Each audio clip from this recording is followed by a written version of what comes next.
पाकिस्तानच्या इस्लामाबादमध्ये इराण आणि अमेरिकेमध्ये सीजफायर नंतर आता चर्चा सुरू होणार आहे। पण त्याआधीच इस्रायल आणि पाकिस्तान यांच्यामध्ये जोरदार भांडण सुरू झालंय आणि त्याला कारण ठरलेले आहेत पाकिस्तानचे वाचाळवीर डिफेन्स मिनिस्टर ख्वाजा आसिफ। त्यांनी इस्रायलची खोडी काढली। ख्वाजा म्हणाले की ज्यांनी पॅलेस्टाईनच्या जमिनीवरती इस्रायलला जागा दिली ते सगळे नरकात जातील। इस्रायल हा कॅन्सर आहे। आता जो देश मध्यस्थ म्हणून टेंभा मिरवतोय त्याचे संरक्षण मंत्री ही अशी भाषा वापरतात। बरं त्या देशासाठी वापरतात जो या सीजफायर मधला एक महत्त्वाचा देश आहे आणि म्हणून इस्रायलचं म्हणणं आहे की पाकिस्तान हा न्यूट्रल नाहीये आणि त्यामुळे तो मध्यस्थ म्हणून लायकीचा नाहीये। आमचा त्यांच्यावरती विश्वास नाहीये। स्वतःची लायकी घालून घेणं पाकिस्तानला चांगलं जमतं। इस्रायल हा वाईट देश आहे आणि मानवतेला लागलेला कलंक आहे। एकीकडे इस्लामाबादमध्ये शांती वार्ता सुरू आहे आणि त्याच वेळी लेबनानमध्ये नरसंहार सुरू आहे। निष्पाप लोकांना संपवण्याचं काम इस्रायल करते। आधी गझा, मग इराण आणि आता लेबनान। युरोपच्या जूनपासून सुटका मिळवण्यासाठी ज्यांनी पॅलेस्टाईनच्या धर्तीवरती हे कॅन्सरसारखं राज्य बसवलं त्या सगळ्यांनी नरकात जावं, ही भाषा आहे ख्वाजा आसिफ यांची। अर्थात यावरती इस्रायल गप्प बसणार नाहीये।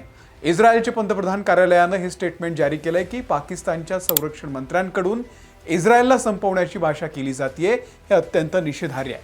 कोणत्याही सरकारकडून अशी भाषा खपवून घेतली जाणार नाही, विशेषतः त्या देशांकडून जो शांती वार्ता करण्यासाठी स्वतः निष्पक्ष आणि मध्यस्थ म्हणून घेतोय।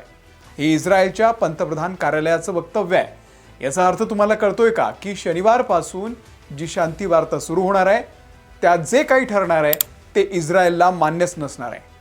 मग या चर्चेचा आणि या सीजफायरचा फायदा काय?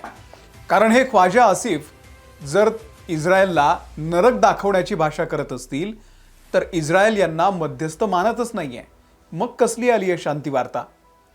हा असा मूर्खपणा कोणत्या देशाचा संरक्षण मंत्री करत असेल मला सांगा की जे देश यांच्याकडे येणार आहेत त्यांच्याबद्दल अशी अभद्र भाषा। आता हे पाकिस्तानचे संरक्षण मंत्री आहेत, विचार करा, आणि ते पाकिस्तानलाच अडचणीत आणण्याचा प्रयत्न करतायचं वाटतंय। पण हे ट्रम्प सारखे बडबोले आहेत, कुठे काय बोलायचं याचं अजिबात भान, नो सेन्स काहीच नाहीये यांना। ही शांती वार्ता यशस्वी व्हावी असं कदाचित यांना वाटतच नसेल। इस्रायल तर अजिबात थांबत नाहीये। सीजफायर नंतर त्यांनी लेबनानमध्ये सुरू केलेलं आहे आपलं धडामधूम। तिकडे काल 300 लोकांना संपवलं, 1,500 जखमी आहेत। इस्रायल म्हणाला आम्ही हिजबुल्लाला सोडणार नाही। त्यात आता हे ख्वाजा ओकले। बरं ते फक्त लेबनानबद्दल बोलले असते तर ठीक आहे, निषेध केला असता वगैरे ठीक आहे, पण ते बरंच काही बोलले। इस्रायलला कॅन्सर म्हणाले। इराणचे मसूद पझेशकियान यांनी इस्रायलच्या लेबनानच्या हल्ल्यानंतर जी प्रतिक्रिया दिली ती फार बोलकी आहे। हे सीजफायरचं उल्लंघन असल्याचं त्यांनी म्हटलंय आणि आमची बोटं ट्रिगरवरती आहेत। इराण आपल्या लेबनानी भाऊ बहिणींची साथ कधीही सोडणार नाही असं त्यांचं म्हणणं आहे। याचा अर्थ इस्रायल तिकडे थांबणार नाहीये आणि इकडे इराण ऐकत नाहीये। त्यामुळे सगळ्या शांती वार्तेचं भज झालेलं आहे। यातून काही हातात लागेल असं सध्या तरी वाटत नाही, कारण इराणच्या अटी ट्रम्प मान्य करतील असं वाटत नाहीये। ट्रम्पच्या इशाऱ्यावरती इराण नाचणार नाहीये। याचे परिणाम आपल्या सगळ्यांना भोगावे लागतात। अजूनही स्ट्रेट ऑफ हॉर्मुझ ओपन झालेला नाहीये। दुसरीकडे नावापुरता सीजफायर झालाय, प्रत्यक्षात मात्र एकमेकांवरती हल्ले सुरूच आहेत। म्हणजे इराणमधल्या पेट्रोल पंप आणि सरकारी बँकिंग यंत्रणांवरती मोठे सायबर हल्ले झालेले आहेत। इराणनं यासाठी इस्रायल आणि अमेरिकन गुप्तचर संस्थांना जबाबदार धरले आहे। इराणच्या काही लष्करी तळांजवळ स्फोट झाल्याच्या सुद्धा बातम्या येत आहेत। इराण समर्थक गट म्हणजे ते येमेनमधले होती असतील किंवा इराकमधले मिलिशिया असतील ते अजूनही सक्रिय आहेत। त्या होती बंडखोरांनी तर लाल समुद्रातल्या व्यापारी जहाजांवरती ड्रोन हल्ले सुरू केलेले आहेत, ते थांबतच नाही आहेत। तिकडे इराक आणि सिरिया जे इराण समर्थक गट आहेत ते अमेरिकेच्या तळांवरती अजूनही हल्ले करतायत आणि अमेरिका सुद्धा स्वसंरक्षणार्थ त्या ठिकाणी त्यांना प्रत्युत्तर देत आहे। इकडे इस्रायल म्हणतोय की ते लेबनान या सीजफायरचा भाग नाहीये, त्यामुळे आम्ही तिथे धमाके सुरूच ठेवू। आणि बेगानी शादी में अब्दुल्ला दिवाना पाकिस्तानचे पंतप्रधान शहबाज शरीफ मध्यस्थ म्हणून मिरवतायत। प्रत्यक्षामध्ये मध्यस्थ म्हणून मिरवायला समोरची पार्टी तुमचा जाहीर अपमान करते। आणि तुमचे मंत्री त्यांना कॅन्सर म्हणतायत. त्यामुळे पाकिस्तानची तटस्थ मध्यस्थ ही जी प्रतिमा आहे तीच धोक्यात आलेली आहे. आता उद्यापासून इस्लामाबादमध्ये जी काही चर्चा सुरू होणार आहे त्यात नेमकं काय घडतं ते पाहावं लागेल. मुळात काही घडणार तरी आहे का, इथूनच सुरुवात आहे. इराण आणि अमेरिका यांच्यातील तणाव निवळण्यासाठी सध्या पाकिस्तानची राजधानी इस्लामाबादकडे सगळ्यांचं लक्ष लागलेलं आहे. या शांती वार्तेसाठी अमेरिकेचं उच्चस्तरीय शिष्टमंडळ, ज्यामध्ये अमेरिकेचे उपाध्यक्ष JD व्हान्स असतील, स्टीव्ह विटकॉफ आणि जॅरेड कुशनर यांचा समावेश आहे. ते शिष्टमंडळ इस्लामाबादमध्ये दाखल झालेलं आहे. विशेष म्हणजे ते स्वतःची वाहनं विमानात घालून इस्लामाबादमध्ये पोहोचलेले आहेत.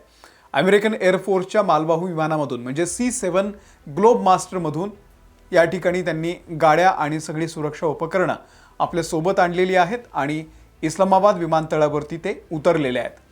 त्यांनाही पाकिस्तानची परिस्थिती कदाचित माहिती असावी. एकीकडे बलोचिस्तान यांना ठोकतोय, दुसरीकडून अफगाणिस्तान ठोकतोय, तिसरीकडून खैबर पख्तूनख्वामध्ये ते पश्तून लोक ठोकतात.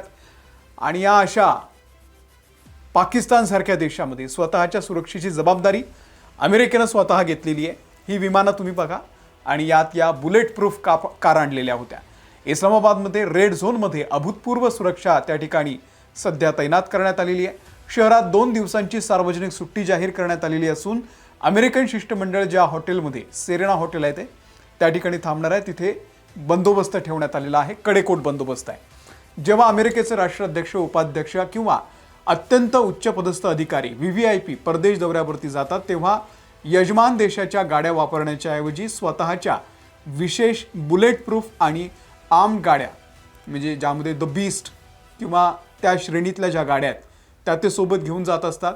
या गाड्या केवळ बुलेट प्रूफ नसतात तर ते रासायनिक हल्ले, बॉम्बस्फोट किंवा त्या ट्रॅकसुद्धा होत नाही. या गाड्यांमध्ये अत्यंत गोपनीय सॅटेलाइट कम्युनिकेशन सिस्टम असते, ज्याद्वारे ते थेट व्हाईट हाऊस किंवा पेंटागॉनशी सुद्धा कॉन्टॅक्ट साधू शकतात.